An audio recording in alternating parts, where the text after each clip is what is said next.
geningan kieu bahasa sepuh mah.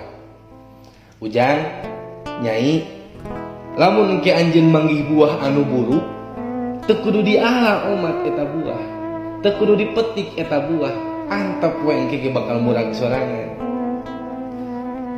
Tah dina kahirupan oge kitu.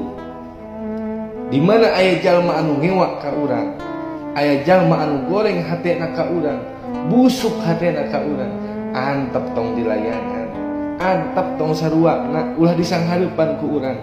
Isuk ningge ge bakal capein sorangan, bakal jatuh dengan sendirinya.